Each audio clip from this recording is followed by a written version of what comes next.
കളമശ്ശേരിയിലെ വീട്ടമ്മയുടെ കൊലപാതകത്തിൽ 2 പേർ പിടിയിലായിരിക്കുകയാണ്. കാക്കനാട് സ്വദേശി ഗിരീഷ് ബാബു, ഖദീജ എന്നിവരാണ് പിടിയിലായിരിക്കുന്നത്. കൊല്ലപ്പെട്ട ജെയ്സി എബ്രഹാമിന്റെ സുഹൃത്താണ് പിടിയിലായ ഗിരീഷ് ബാബു. ഇയാളുടെ വനിതാ സുഹൃത്താണ് ഖദീജ.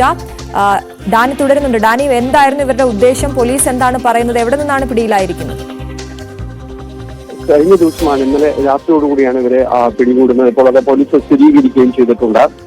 ഇതിൽ മോട്ടീവായിട്ട് പ്രധാനമായിട്ട് തന്നെ പറയുന്നത് ഇവരുടെ സ്വർണ്ണാഭരണങ്ങളും അതോടൊപ്പം തന്നെ പണവും കവരുക എന്ന ലക്ഷ്യത്തോടു കൂടി തന്നെയാണ് ഇവരെ കൊലപ്പെടുത്തിയത് എന്നാണ്. ഈ കൊല്ലപ്പെട്ട ജെയ്സി എബ്രഹാമിന്റെ സുഹൃത്താണ് ഗിരീഷൊപ്പം തന്നെ ഗിരീഷിന്റെ ഒരു വനിതാ സുഹൃത്ത് ഖദീജയും പിടിയിലായിട്ടുണ്ട്.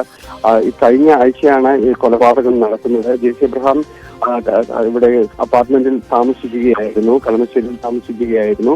ഇവര് റിയൽ എസ്റ്റേറ്റ് ഇടപാടുകൾ അടക്കമുള്ള കാര്യങ്ങൾ വ്യാപൃതയായിരുന്നു. നിരവധി പേരുമായിട്ടൊക്കെ പരിചയങ്ങളും ആ കാര്യത്തിലെല്ലാം തന്നെ ഉണ്ടായിരുന്നു.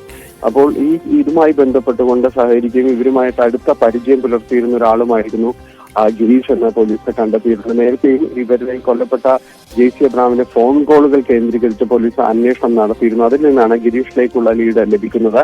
ഗിരീഷിനെ പിന്നീട് അന്വേഷണം കേന്ദ്രീകരിക്കുകയായിരുന്നു. ഗിരീഷിന്റെ വനിതാ സുഹൃത്തിലേക്കും അന്വേഷണം എത്തുകയും ചെയ്തിരുന്നു. പോലീസ് കൃത്യമായി ഇവരെ എത്തിയ കാര്യങ്ങളെല്ലാം തന്നെ സ്ഥിരീകരിക്കുകയും ചെയ്തിരുന്നു. ഗിരീഷ് ഇവിടേക്ക് എത്തിയത് ഹെൽമറ്റ് ധരിച്ചുകൊണ്ടാണ് എത്തിയതെന്ന് CCTV ദൃശ്യങ്ങളിൽ വ്യക്തമായിരുന്നു. ഫ്ളാറ്റിലേക്ക് വരുന്നത്, പക്ഷേ ഇയാൾ അവിടെ ഇരുചക്ര വാഹനത്തിൽ വരുന്നതായ ഒരു കാര്യങ്ങളൊന്നും തന്നെ കണ്ടിരുന്നില്ല. അപ്പോൾ പോലീസ് കൃത്യമായി സംശയിച്ചത് ഇവിടേക്ക് കൊലപാതകത്തിന് മനഃപൂർവ്വം മുഖം മറച്ചെത്തുക എന്ന രീതിയിൽ തന്നെയാണ് ഇവിടേക്ക് വന്നതെന്ന് തന്നെയാണ് പോലീസ് കാര്യത്തിൽ സ്ഥിരീകരിക്കുകയും ചെയ്തത്. പിന്നീട് ഇയാളുടെ ടവർ ലൊക്കേഷൻ അടക്കമുള്ള കാര്യങ്ങൾ സ്ഥിരീകരിച്ചുകൊണ്ടാണ് ഇയാളാണ് ഇവിടേക്ക് എത്തിയതെന്നത് കാര്യത്തിൽ പോലീസ് ഒരു സ്ഥിരീകരണം എല്ലാം തന്നെ നടത്തുന്നത്. ഈ കൊലപാതകത്തിന് ശേഷം പോലീസ് ഇവിടെ നടത്തിയ ഒരു പരിശോധന ചെയ്യിച്ചത് സ്വർണ്ണാഭരണങ്ങളും മൊബൈൽ ഫോണുകൾ അടക്കമുള്ള കാര്യങ്ങൾ നഷ്ടപ്പെട്ടതായിട്ട് കണ്ടെത്തിയിട്ടുണ്ട്. 3 പേരെ അടക്കം പോലീസ് തുടക്കത്തിൽ തന്നെ ഇതുമായി ബന്ധപ്പെട്ടുകൊണ്ട് ചോദ്യം ചെയ്തിരുന്നു.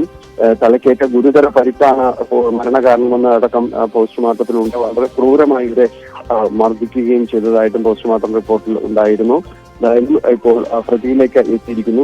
പ്രതിയുടെ വനിതാ സുഹൃത്തിന് ഈ കാര്യത്തിൽ എത്രമാത്രം ഈ കൊലപാതക കാര്യത്തിൽ നേരിട്ട പങ്കുണ്ടോ അതോ മറ്റു കാര്യങ്ങൾ ഒളിയിടം ഒരുക്കി കൊടുക്കുകയാണോ, വിശദാംശങ്ങൾ എടുത്തു കൊടുക്കുകയാണോ എന്ന കാര്യത്തിലടക്കം പോലീസ് ഇനിയും സ്ഥിരീകരണം വരുത്തേണ്ടതുണ്ട്. എന്തായാലും ഇന്ന് അറസ്റ്റ് രേഖപ്പെടുത്തിയിരുന്നു.